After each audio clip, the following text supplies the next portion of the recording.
Est-ce que Netanyahou 96 est-il le même que Netanyahou 2008?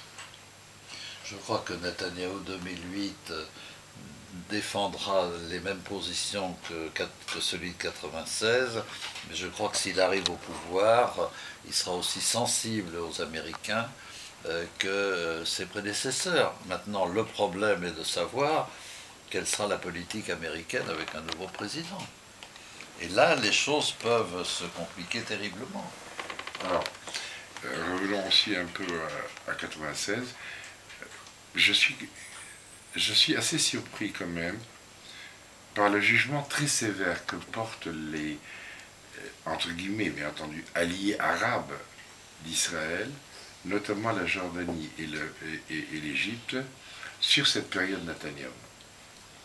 Est-ce que c'est se défausser de leur responsabilité à eux que de mettre la faute sur Netanyahou? Mais quand le roi Hussein, qui est quelqu'un dont tout le monde reconnaît au moins la rigueur intellectuelle. Alors c'est la rigueur intellectuelle peut-être qui est en jeu, parce que je pense que Netanyahou a joué plusieurs jeux à la fois.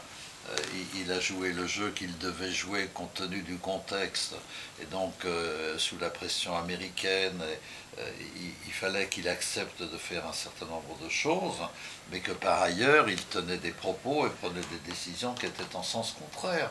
Donc je comprends assez bien que ceux qui étaient en face de lui avaient peut-être du mal à le suivre, parce qu'il y avait du blanc et du noir qui se mélangeaient. Mais encore aujourd'hui, il y a du blanc et du noir qui se mélangent. On parle avec les Palestiniens, mais on agrandit le quartier de Hachoma. Pourquoi on agrandit le quartier de Hachoma?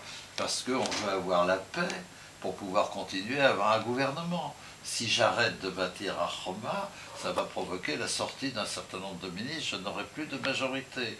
Donc le raisonnement d'Olmert est sans doute, je continue à Hachoma pour pouvoir continuer à Annapolis. Parce que si j'arrête à Hachoma, je ne peux plus continuer à Annapolis.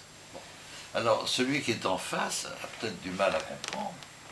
Et voilà. Donc, pour moi, Netanyahou jouait un jeu contraint, et à la fois à l'intérieur et à la fois à l'extérieur, avec des contradictions. Je ne pense pas que Netanyahou lui-même soit un homme de doctrine.